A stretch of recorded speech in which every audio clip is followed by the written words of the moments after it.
Dr. Anita Gadhia-Smith is an internationally known therapist, speaker, and best-selling author with over 20 years of expertise in addiction and recovery issues. She's spoken at international and national conferences and appeared on television, film, and radio about mental health, treatment, addictions, and relationship issues. She also served as a consultant for the U.S. Congress in substance abuse parity. Dr. Gadhia-Smith currently operates an award-winning practice in the Washington, D.C. area and is affiliated with treatment programs throughout the country. Thank you so much for being here. Thank you very much for having me. So today we're going to zero in on video games. This is a topic that you've written on, spoken about a lot in the past. So my first question is, can all video games be addictive? Yes, all video games can be addictive in the same way that most electronics can become addictive, including our phones, iPads, computers, television.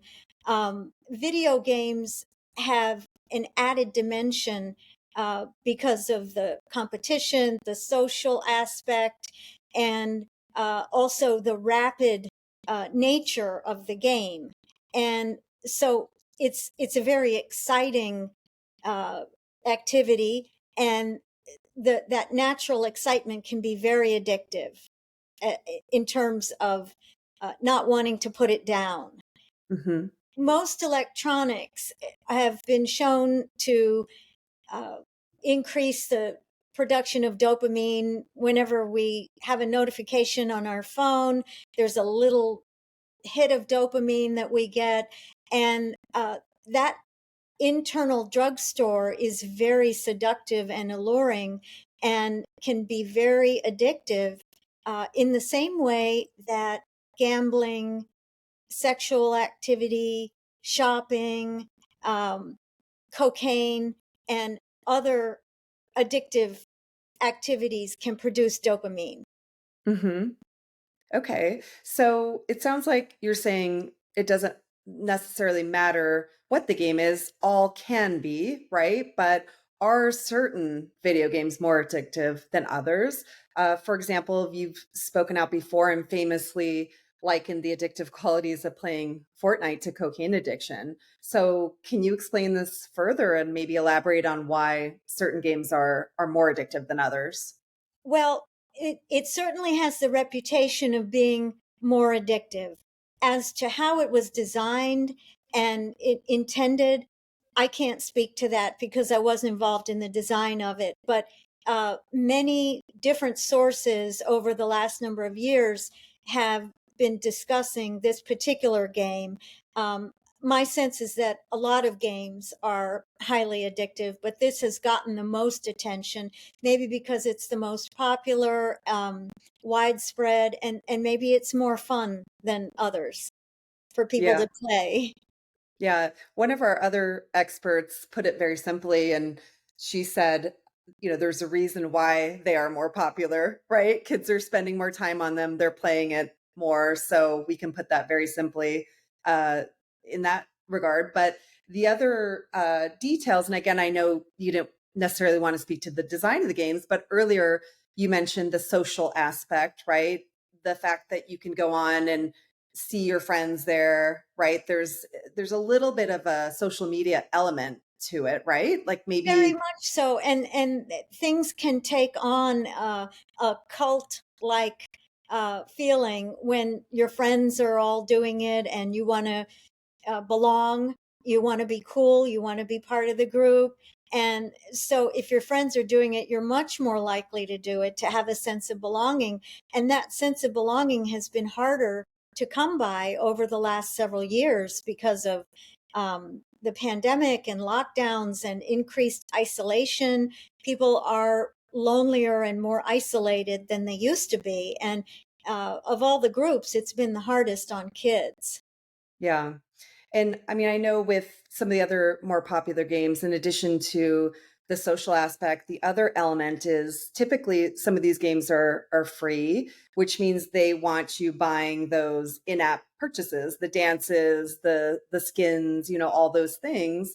So from what I understand, they give you just enough dopamine to keep you interested, but to really get the full experience, you have to buy these experiences. And is that also part of it as well in terms of why some of these games might be more addictive? Very much so. And I don't think that this is limited to kids. It's the same for adults because Yeah. we now have a universe of devices and sites and everything vying for our attention, and the most precious commodity that there is right now is attention. Hmm. And everything is trying to get the attention. And the most potent kind of reinforcement is intermittent reinforcement, where you don't get something all the time, but you get it every so often. And that can hook a person and make them more addicted than anything else, that Hmm. intermittent reinforcement. They Hmm. don't know when they're going to win or get the hit or whatever the case may be. But it's the intermittent nature that really hooks people. Hmm. Yeah. And again, another very simple way of putting it back to the fact that it's a free game, if it's free, then you are the product, right? Like just like with social media, it's free, but the reason it's free is because you're fed ads. In the case of games like Yeah, Fortnite and Roblox, they're free because they'll end up making so much more money on the in-app purchases versus a game that's already made its money in advance. So exactly. And the ads and the revenue from the ads have a lot to do with who gets the most hits, the yeah, most attention, the most views, and who keeps coming back. yeah, So they want your attention, but they also want you to keep coming back, preferably every day, or even better, many times a day. yeah. And, many adults even are already compulsively hooked to their phones and their emails, always looking for the next thing and the next thing. All of our brains are being trained to be controlled by devices now. Hmm. And for younger kids, it's a much more serious issue because they've grown up that way. Hmm. In my generation, growing up in the 60s and 70s, we didn't have this.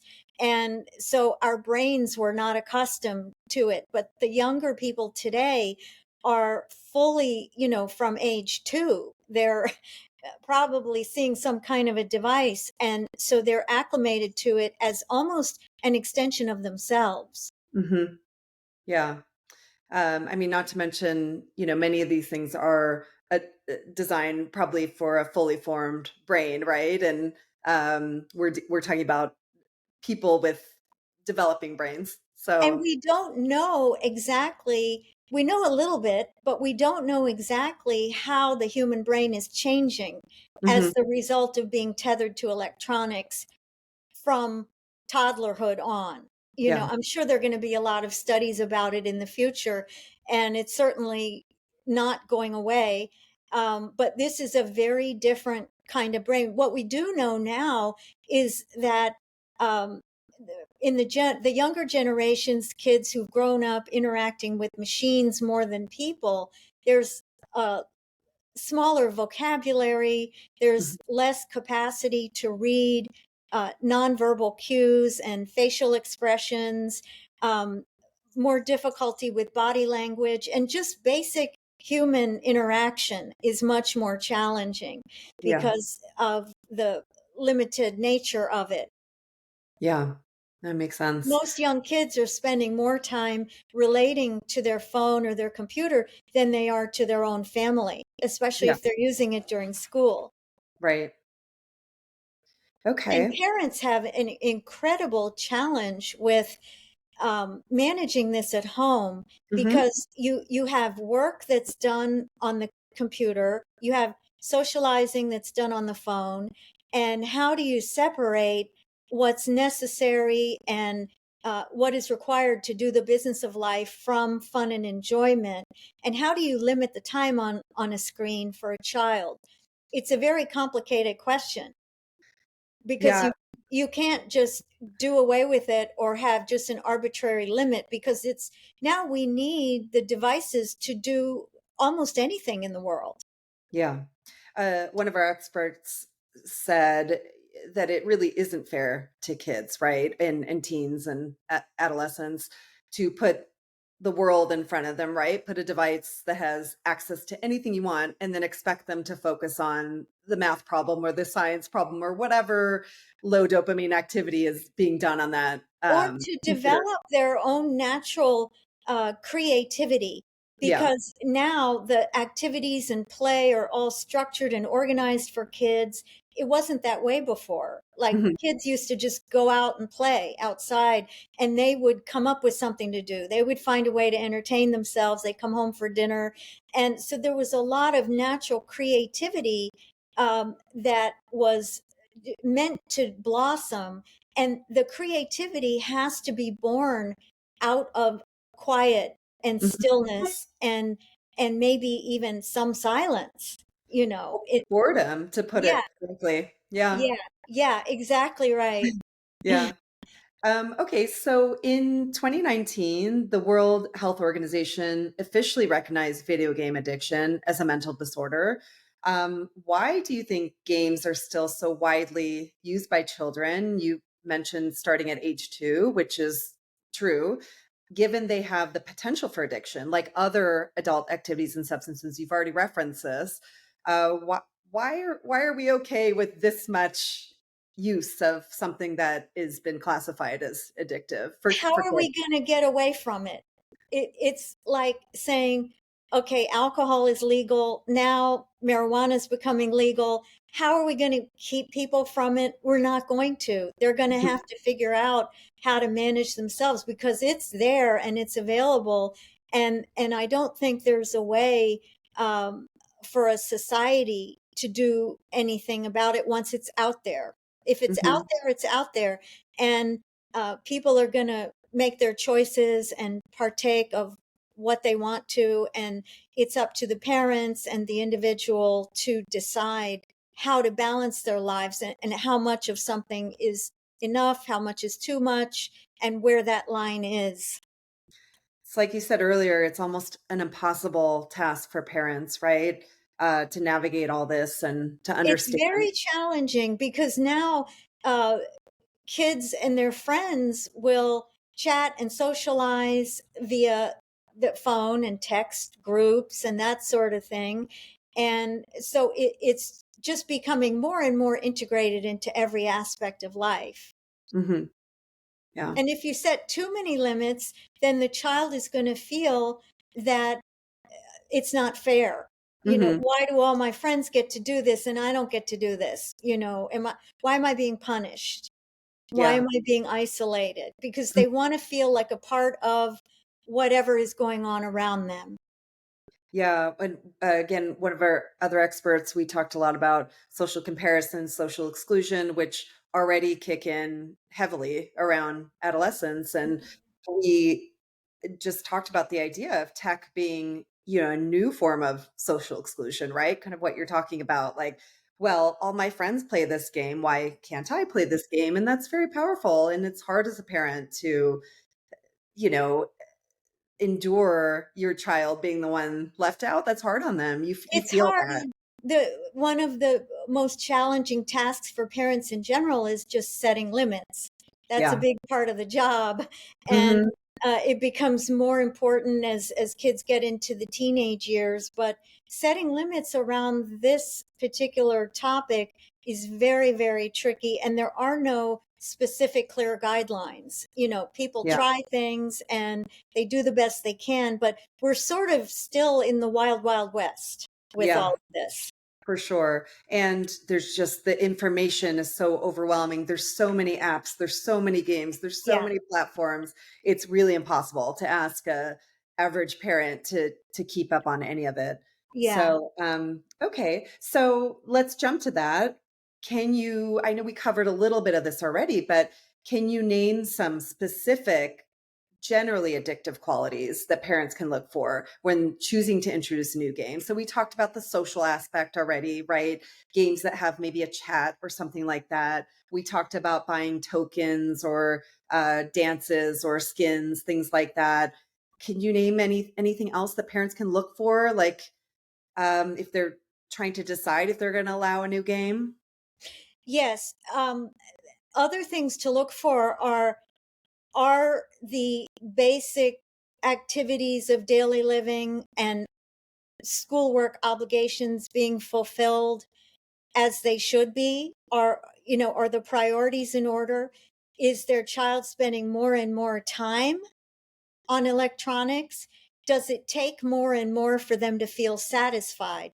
Increasing tolerance is one of the things we look at with most as a marker for most addictions, that over time you require more and more of it, whatever it happens to be, to get the same satisfaction. Hmm.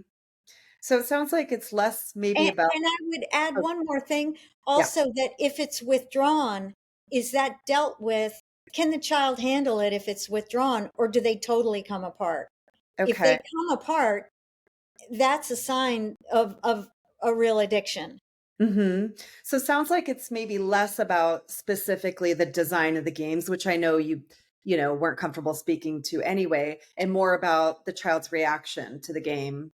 Is that right? It's Like more maybe, about the child. yeah. It's more So, about the child. And of course, many electronics are designed to keep you coming back. They sell more of them that way. They sure. want people using it as much as possible. They're business people, but it's more about the child and what's happening with the child, because you might have a child that has a very addictive response to something and their sibling might not. Yeah. You just don't know. So it really depends on each person. Okay. Yeah. So it sounds like for the same game, we shouldn't think of it as games, even though some we already know are designed to be more sticky than others. It's the same child. Two different children might have a very different reaction to the same game, Even right? in One the might be, same family, it's yeah, possible. Yeah. yeah. Okay. So I think you already covered some of these, but the last question I would have would be, what are the signs of problematic gaming in children and or adolescents? And then what can parents do if they see these signs? So you mentioned, not being interested in other activities, having difficulty turning it off. Is there anything you would add to that? And if you're seeing the signs, what can parents do? Well, and also if the homework and schoolwork is not getting done, if it is excluding normal parts of a balanced life, if it's slowly creeping in and taking over other things that they should be doing, if they always want to be doing that to the exclusion of balance in their activities, that's a real sign. And so if parents start noticing this, they can start trying to set more limits. Maybe you have um, an hour, for example, on a school night, excluding business that has to get done on a device, but an hour for a fun activity. And maybe on the weekends, you could have 2 hours or a little bit more. But the idea is that it can have a place, but it can't take over, Hmm. because it has a way of what I call creep.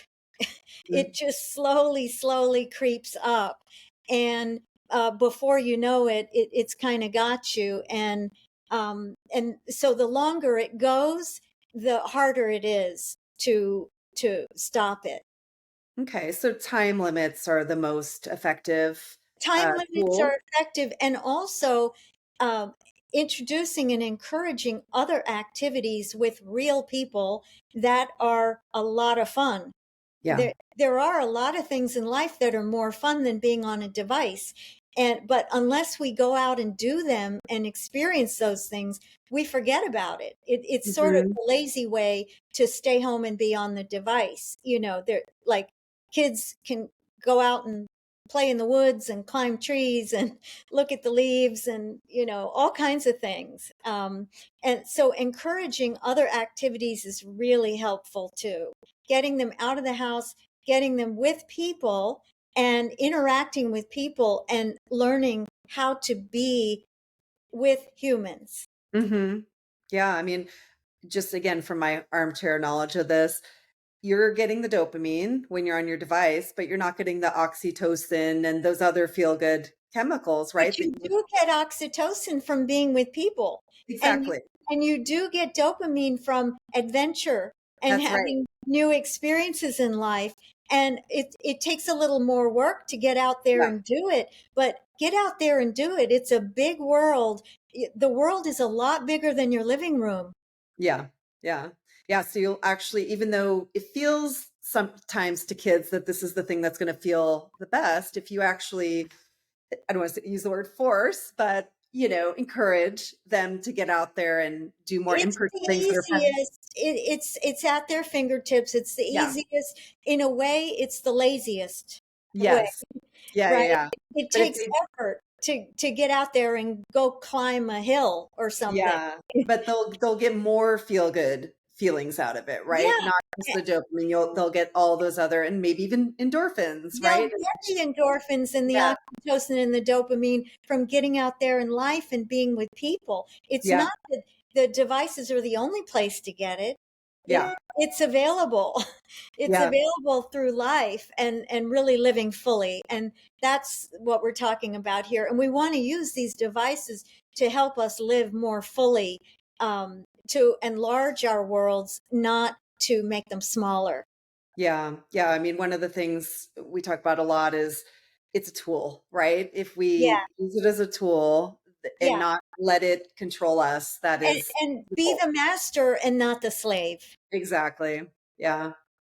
Well, I so appreciate your time today. Thank you so much My for pleasure. doing this and all the great work you're doing. Thank you very much. I appreciate you having me.